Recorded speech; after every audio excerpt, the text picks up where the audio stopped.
दोस्तों, नेटवर्क की प्रॉब्लम की वजह से डिसकंटिन्यू होगा। पुनः आपके बीच में मैं आपका डॉक्टर एमी दुआ। मैं आप सबको ये बता दूं कि मैं काफ़ी समय से लगातार बीमार चल रहा हूं, जिसकी वजह से काम में बहुत सारी बाधाएं हो रही हैं। लेकिन उसके बावजूद भारत के अंदर जो रेप पे जो समस्या चल रही है, रेप पे जो सियासत चल रहे हैं, कुछ गैंग रेप, असामाजिक तत्व, गुंडों, मवालियों की वजह से हो रहे हैं। जो जेन्युइन हैं उसको सज़ा मिलनी चाहिए और तत्काल सज़ा मिलनी चाहिए। जो बाहर मुल्कों में होता है वैसा कानून होना चाहिए। और बहुत सारे रेप तथाकथित तरीके से हमारे सियासतदान, जो हमारे नौकरशाह हैं और हमारे जो जनप्रतिनिधि हैं, वो क्रिएट करते रहते हैं। इससे पूरा देश का माहौल बिगड़ रहा है। बिहार का चुनाव सरगर्मी बहुत तेज़ हो गया है।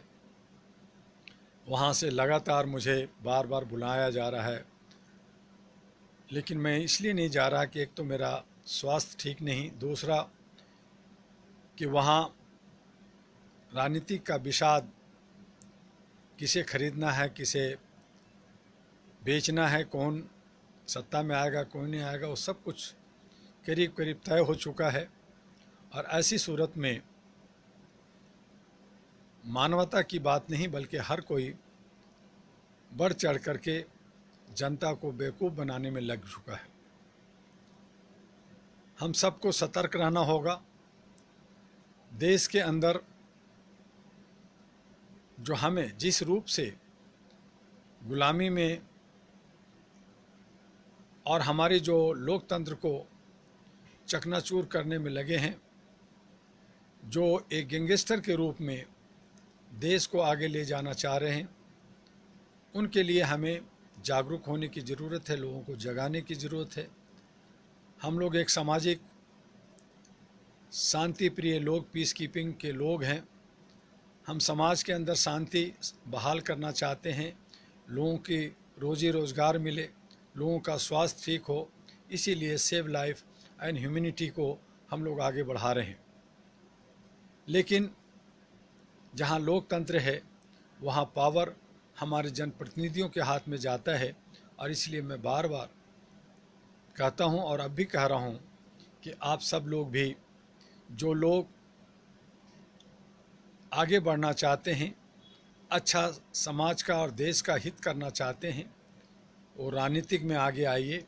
और इसीलिए मैंने कहा कि जहां हम अपने बच्चों को आईएएस, आईपीएस या डॉक्टर, इंजीनियर बनाना चाहते हैं, उन्हें अपने बच्चों में से किसी एक बच्चे को जो काफ़ी तेज़ हो, जो काफ़ी समझदार हो, उसे जनप्रतिनिधि बनाने के लिए सोचें।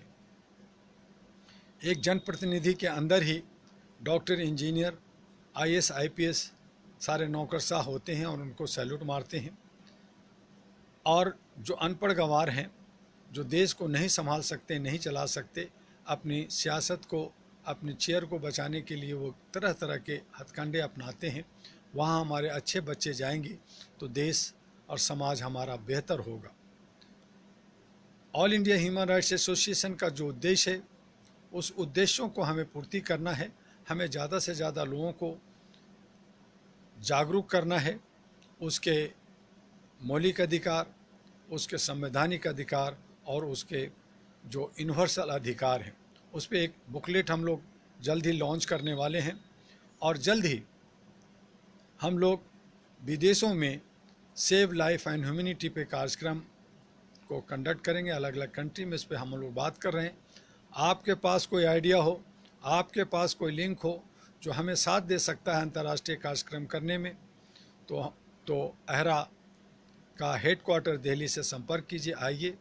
और जिन्हें राजनीतिक में आगे जाना है, जो देश की सेवा करना चाहते हैं, उनके पास अगर आर्थिक रूप से कमज़ोर है लेकिन उनकी इच्छा शक्ति मजबूत है, तो वो अहरा और एनपी कार्यालय दिल्ली से संपर्क करें।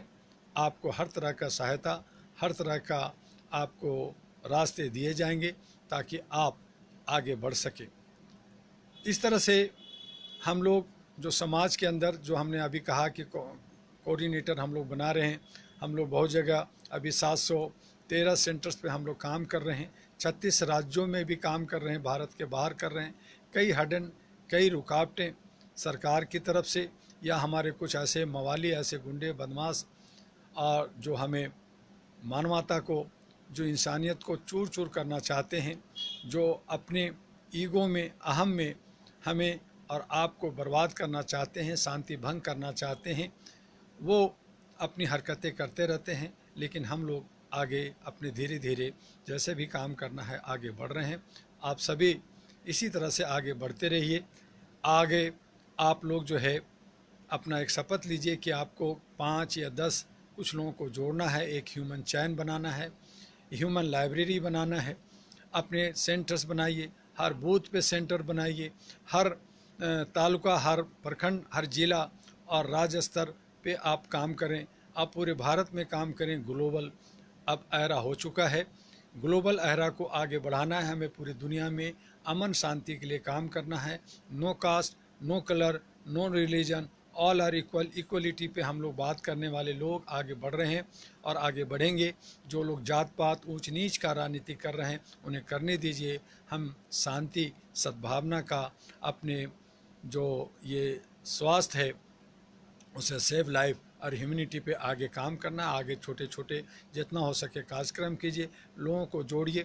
आपको हर तरह का सुविधाएं, जो आपको आर्थिक मदद चाहिए या और भी आपको मदद चाहिए, आप डॉक्टर एमी दुआ जो आपके राष्ट्रीय अध्यक्ष, उनसे संपर्क कीजिए दिल्ली में एरा हेडक्वार्टर और एनपी कार्यालय दिल्ली में।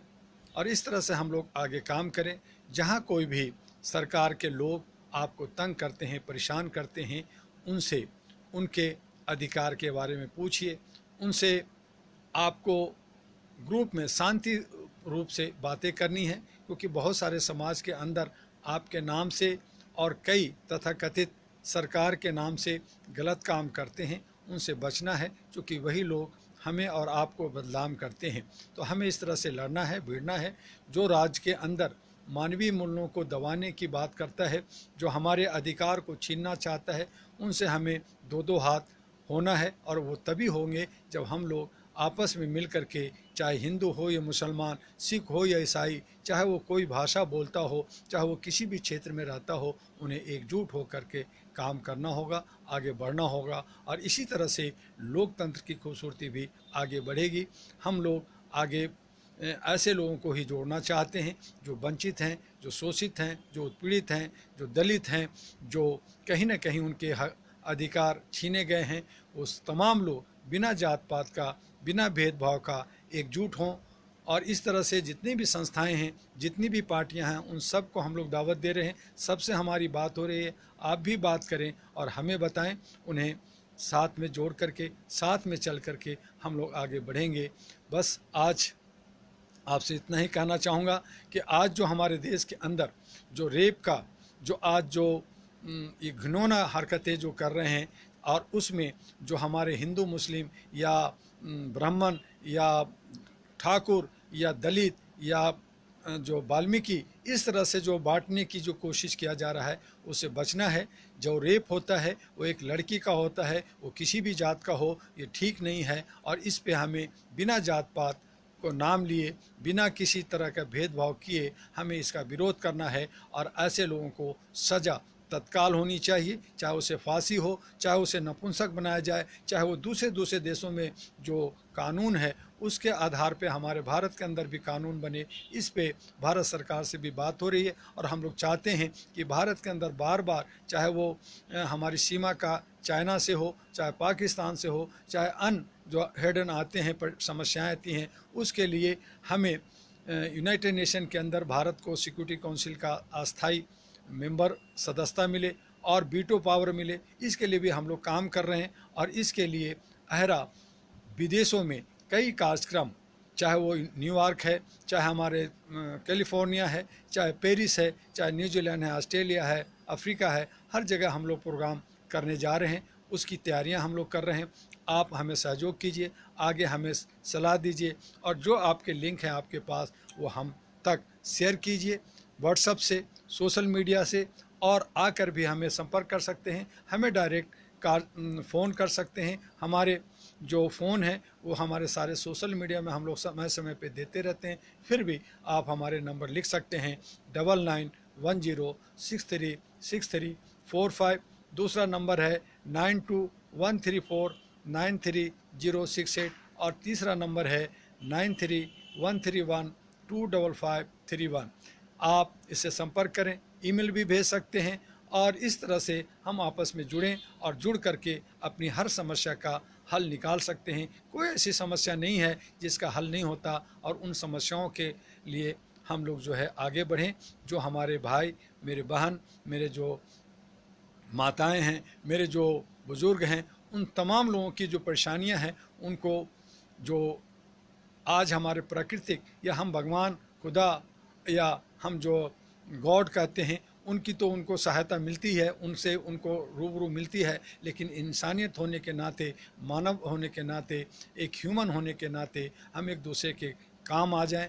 इस तरह से हम एक परिवार बनाएं, एक ह्यूमन चैन बनाएं। इस तरह से आगे बढ़िए, आपको किसी तरह की परेशानी ना हो। इसी आशा और उम्मीद के साथ आपसे मैं आज अलविदा लेता हूं। फिर मिलेंगे अगले सोमवार को 4 बजे। आप सभी साथी हमारे फेसबुक पर एमयू दुआ के फेसबुक पे आकर के हमसे जुड़ें। जय हिंद, जय भारत, नमस्कार।